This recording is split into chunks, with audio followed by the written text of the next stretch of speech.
카페인데 카페. 뭐야? 빔 프로젝트. 빔?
맛있어?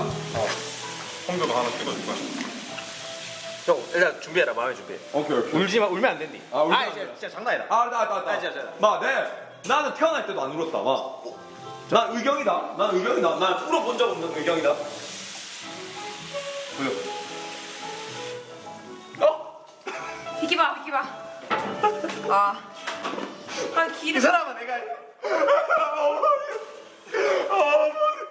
태국에 있는 나의 세 번째 어머니 저희 계십니까? 보고 싶었습니다. 맛있네요.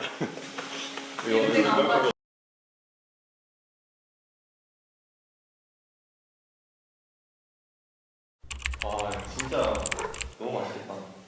예. 잘 먹겠습니다. 와, 태국에 먹는 거 비싼데 여기. 아 근데 요즘은 코로나가 너무 심해가지고 직접 가서 못 먹는 게 진짜 너무 아쉽다. 근데 작년에는 태국에 코로나 말고도 태국에 큰 영향을 미친 사건이 하나 있었어. 민주화운동 있었지.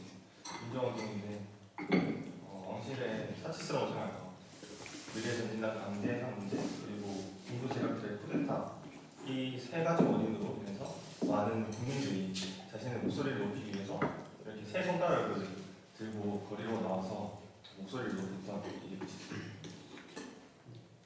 이게 조금 더 자세히 보자면 몇 가지가 있는데 민주화 운동의 원인이 몇 가지가 있는데 일단은 태국의 정치 제도부터 얘기를 해야 되겠지. 태국은 기본적으로 입헌 군주제를 채택하고 있는 국가야. 입헌 군주제가 뭐냐면 우리나라 조선시대처럼 왕이 있기는 한데 왕이 헌법 아래에서 자신의 권력을 행사하는 게 입헌 군주제지.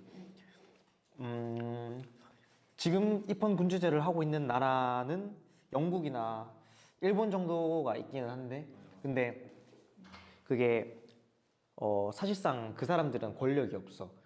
그래서 정치적 권력이 하나도 없어서 정치인이 아니라 거의 무형문화재라고 불릴 정도로 권력이 하나도 없는데 상징이다. 그렇지 상징이지. 근데 태국도 그러냐. 태국은 그게 아니라는 거지. 실질적으로 왕이 자신의 정치적으로 행사할 수 있는 권한이 엄청 나기 때문에 좀 경우도 다르고 그리고 1931년인가 2년에 태국이 처음으로 입헌 군주제를 채택을 했는데 그때부터 올해까지 총 쿠데타가 19번이 일어나거든. 근데 웃긴 게 뭐냐면 보통 쿠데타라고 하면은 그 나라에서 아니면 혹은 그 단체에서 가장 높은 권력을 끌어내리고 그 자리를 차지하는 게 쿠데타잖아. 근데 태국은 절대 왕권은 안 건드려. 한 번도 안 건드렸어. 19번 동안. 왕권이 너무 세서 이게 지금 권력을 쥐고 있는 아마 10세는 왕권이 너무 세서 태국이 입헌 군주제잖아. 입헌 군주제인데 지금 태국이 전제 군주국, 그러니까 다른 나라 사람의 입장에서 봤을 때는 태국이 전제 군주국으로 보일 정도로 이제 왕권이 센 거지. 그래서 이제 남한 10세에 대한 얘기를 좀 더 자세히 해보자면 남한 10세는 2016년 10월에 즉위를 했는데 이듬해인 2017년에 바로 총리한테 시켜서 왕권을 강화시키기 위한 목적으로 헌법을 개정하고 왕권 강화를 위해서 조금 더 힘을 쏟아부었던 그런 전력이 있죠. 그리고 뭐 인재 등용에도 손을 뻗치기도 하고 또 완실 재산 34조에 대한 권한을 위임하는 그런 헌법을 개정했었지. 방금 아까 하나로 34조 원이라 했었는데 이걸 조금 더 자세히 들여다보면 원래 태국 왕실 자산은 자산국에서 별도로 관리했었는데 이걸 라마 10세가 즉위하면서 자신이 직접 관리하는 체제로 변환했다고 해. 그리고 또 왕이니까 부왕께서 물려주신 왕궁이랑 부동산도 가지고 있어. 근데 여기서 끝이 아니야. 시암상업은행이랑 시암 시멘트 회사의 지분도 가지고 있어서 그 수익이 다 왕한테 가니까 사실 정확한 재산은 가늠이 안 될 정도로 많겠지? 그치 보면은 우리가 왕실이 가지고 있는 것 자체가 너무 많고 정치 제도도 민주주의라고 하기에는 그런 거리가 먼 부분들이 분명히 있기 때문에 거기에 대해서 반감을 가지고 생겨난 게 아까 말한 미래전진당 퓨처포워드당인데 이 퓨처포워드당이 2018년에 창당이 돼서 젊은 층들한테는 좀 엄청 많은 인기를 얻어. 그 과정을 좀 살펴보면은 2019년 총선을 치르는데 후보들을 다 초선 의원들을 내는데 이전에는 정치에 참여한 적이 없는 그 사람들을 내는데 다 민주화 운동에 참여했던 진보적인 학자들 이런 사람들을 후보로 추천을 하고 그리고 군부 개혁 그리고 헌법 개정 이런 것들을 외치니까 젊은 사람들이 막 표를 다 얻어버려. 그래서 되게 혁신적인. 그렇지 엄청 사회 개혁적인 생각들을 가지고 있었지. 그래서 2019년 총선에서 정당 의원 의석수가 500석인데 81석을 얻어. 그래서 한 번에 제3정당으로 올라가게 되지. 근데 아까 말했듯이 퓨처포워드당이 헌법 개정이나 군부 개혁 그리고 그 군부가 정치에 개입할 수 없는 조항을 헌법에 넣으려고 한단 말이야. 그럼 당연히 총리는 군부 쿠데타를 통해서 권력을 얻은 사람이니까 그게 마음에 안 들겠지. 자기한테는 엄청난 위협이 된단 말이야. 그래서 이것을 어떻게 했냐면 2020년 초에 헌법재판소에서 이 정당을 완전히 해산시켜버려. 그러다 보니까 그 수많은 젊은 사람들이 표를 얻었던 정당이 없어지니까 젊은 사람들은 화가 나니까 그거를 표출하기 위해서 시위를 시작한 거지. 지금 코로나가 좀 심해졌잖아. 그래가지고 시위대도 지금 좀 잠잠해지고 있는데 그 틈을 타서 이제 탄압, 약간 왕실 모독죄를 적용하고 있어가지고 좀 문제가 되고 있어.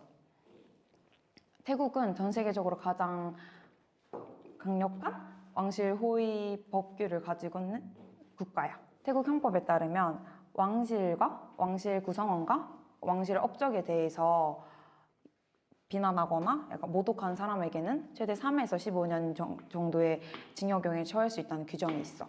이 법이 1908년인가 제정됐었는데 이거 제정되고 난 다음에 개정이 딱 한 번밖에 안 됐어. 근데 그 개정도 처벌 수준을 강화하기 위한 법 개정이었대. 근데 더 문제인 건 현재 이제 온라인상에서도 검열이 좀 강화되고 있어서 더 문제가 되고 있대. 우리가 호소문도 봤었잖아. 백시에 온 호소문. 그 호소문 내용 중에서 조금 재밌었던 부분이 6월 민주항쟁에 대해서 언급을 했더라고. 우리나라 6월 민주항쟁. 그래서 여기랑 내가 좀 비교해서 생각을 해봤는데 일단 공통점이 있어. 공통점은 시민들이 일으킨 민주화 운동이라는 점에서 공통점을 가지고 또 좀 자세히 살펴보면 우리나라가 그때 국가보안법으로 민주화 운동 하시는 분들을 좀 많이 감옥에 뭐 투옥하고 구속하고 그랬었잖아. 그것도 왕실 모독죄랑 좀 대치 이렇게 되는 부분이 있는 것 같고, 차이점이라고 할 것 같으면은 약간 왕이나 국가에 대해서 생각하는 인식이 좀 다른 것 같아. 태국은 아까 말했듯이 왕이 있는 국가잖아. 왕이 있는 국가면 기본적으로 왕은 신성한 거기 때문에 왕 이꼴 국가라는 인식이 조금 있을 수밖에 없어. 근데 우리나라 같은 경우에는 이미 왕이 없어진 지 한참 된 상태였고, 그래서 국민들이 생각하기에 국가는 국민의 행복을 보장하기 위한 수단에 불과해. 그리고 국가는 국민이 있어야 존재한다. 그렇지. 그래서 우리가 대통령 뽑을 때도 그렇잖아. 우리가 투표를 하는 개념이 뭐냐면 너네 몇 명 중에 네가 일 제일 잘해 보이네, 열심히 해. 근데 대신 열심히 안 하면 우리가 끌어내릴 거야. 우리는 이거란 말이야, 투표가. 민주주의라는 게. 근데 거기는, 태국은 왕 이꼴 국가라는 개념이 있어서 왕이나 국가 자체가 수단이 아니라 목적이 되기도 한단 말이야. 이게 사회 뭐 17세기, 18세기 넘어오면서 절대왕정이 입헌군주제로 넘어가고, 입헌군주제가 공화정이나 의원내각제로 넘어오면서 철학적 근간이 되었던 것 중 하나가 사회계약론이라고 생각을 하는데, 기본적으로 사회계약론은 인간들이 모여 사는데 서로 우리가 국가가 생기면 더 우리가 행복하겠다 해서 서로 계약을 해서 국가를 만든 거란 말이야. 사회계약론 자체에서 국가는 수단에 불과해.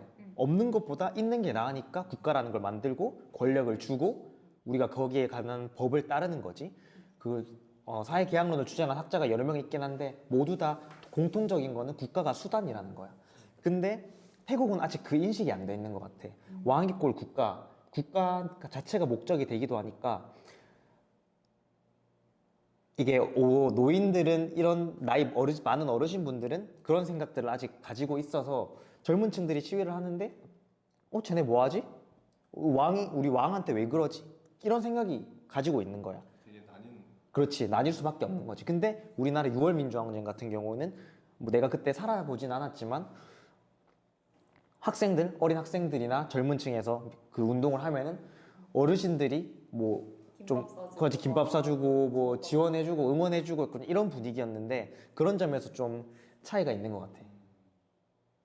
지금 우리가 누리고 있는 기본적인 권리들 있잖아. 자유롭게 무언가를 말하거나 시위에 참여할 권리, 이런 것들은 누구는 어느 국가에 살아서 누리지 못하고 다른 누구는 어느 국가에 살아서 그런 권리를 누려서는 안 된다고 생각해, 2021년에는. 그래서 역사적으로 봤을 때 절대왕정에서 입헌군주제로 넘어가고, 입헌군주제가 대통령제나 의원내각제로 넘어가면서 인권이나는 많이 신장이 되었다고 생각을 하거든. 태국도 지금 그런 변화의 선에 있는 것 같고, 왕권이 존재하는 것 자체는 무자적 차이로 존중을 할 수가 있겠지만, 어느 국가에서든 왕권이 국민 위에서 군림하는 건 난 있을 수 없는 일이라고 생각을 해. 그래서 그 변화의 방향이 영국이나 일본처럼 정말 상징적인 입헌군주제로 남을지, 아니면 우리나라나 미국처럼 왕 없이 대통령을 선출하는 그런 방향으로 갈지는 모르겠지만, 일단 민주주의 발전을 위해서 큰 변화가 필요한 거는 확실하다고 생각을 해. 그리고 그분들을 위해서 우리가 지금 할 수 있는 건 계속 이렇게 관심을 가지고 찾아보고 우리 방식대로 표현하는 게 우리가 할 수 있는 일인 것 같아.